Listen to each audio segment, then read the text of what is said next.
যে এটা স্পেশালি আমি আমাদের ওইসব দিনই বোনদেরকে বলতে চাচ্ছি যে বোনেরা এখনও বিয়ে শাদী করেন নাই। সেটা হচ্ছে যে বিয়ে করার আগেই দিনের বেসিক লেখাপড়া শেষ করেন।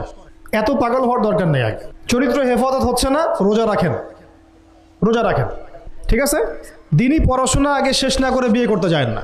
বহু আলেমা যারা মাদ্রাসা লাইনের ছাত্রী ছিল, দিনই পড়াশোনা শেষ না করে বিয়ে পিড়িতে বসার কারণে কেরিয়ার ধ্বংস হয়ে গেছে।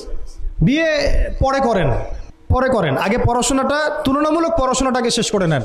তুলনামূলক পড়াশোনা শেষ করতে 18 থেকে 20 বছর বেশি লাগে না। যদি আপনি শুরু থেকে শুরু করেন, একদম 18 থেকে 20 বছর হতে হতে আপনার পড়াশোনা মোটামুটি শেষ হয়ে যাবে। আর যে সাবজেক্টগুলো বললাম আমি, ওইগুলোই বেসিক পড়াশোনা। এখন এটা হয়তো সবার ভাগ্যে নসিব নাও হতে পারে, সেক্ষেত্রে বিকল্প অপশন আমরা যাব। কিন্তু আগে মূলনীতি হচ্ছে একটা লেভেল পর্যন্ত পড়াশোনা করার পরেই বিয়ে করেন, কারণ বিয়ের পরে আপনার যত রেসপন্সিবিলিটি আসবে, এটা তখন পড়াশোনা মেনটেন করা এতটাও সহজ না, প্রায় অসম্ভবের পর্যায়ে পড়ে যায় আর কি। আর দু একটা বাচ্চা কাচ্চা হয়ে গেলে তো তখন আর কোনো কথাই নাই। তাহলে আপনারা কি আমাদেরকে আয়েশা রাদিয়াল্লাহু আনহার মতো একটা প্রজন্ম দিতে পারবেন না? যদি এটা আপনাদের উদ্দেশ্য হয়, সেক্ষেত্রে কি পড়াশোনা শুরু থেকে করা উচিত না? এখন এই সুযোগটা আমাদের সব বোনদের সামনে হয়তো থাকে না, এই জন্য আমরা বললাম যে বিকল্প অপশনগুলোতে আপনারা দিন শেখার চেষ্টা করেন। আর এরপরে যখন বিয়ে করবেন, পড়াশোনা মোটামুটি শেষ হয়েছে, বিয়ে করবেন, এখন 18-20 বছর বয়স হয়ে গেছে, এখন আল্লাহর ওয়াস্তে দুনিয়াবি বিষয়কে সর্বোচ্চ অগ্রাধিকার দিয়েন না। আজীবন পস্তাবেন, এবং একবার পস্তানো শুরু করলে এই পস্তানো আজীবনও শেষ হবে না। তখন মেইল করে মেসেজ করে কোনো লাভ হবে না, কারণ আপনি বিয়ের আগে দিনকে প্রাধান্য দেন নাই, বরং দুনিয়াকে প্রাধান্য দিয়েছিলেন। আপনি বিয়ের আগে দিনকে প্রাধান্য দেন নাই, বরং দুনিয়াকে প্রাধান্য দিয়েছেন। যখন আপনি সবসময় পরকালকে, আল্লাহকে, তার রাসূলকে প্রাধান্য দিবেন, দিনকে প্রাধান্য দিবেন, দুনিয়া আল্লাহই গুছিয়ে দিবেন।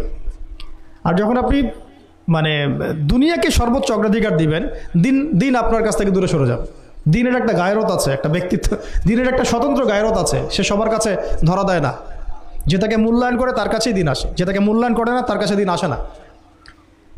তো দিনদার ছেলেকে প্রাধান্য না দিয়ে বিয়ে করতে যায় না, জীবনটা ধ্বংস হয়ে যাবে।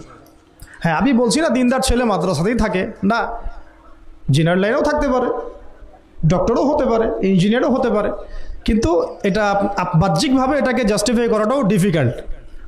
কিছু ক্রাইটেরিয়া দেখে আপনি একটু আন্দাজ করতে পারেন, পুরোপুরি হয়তো কখনোই বুঝতে পারবেন না।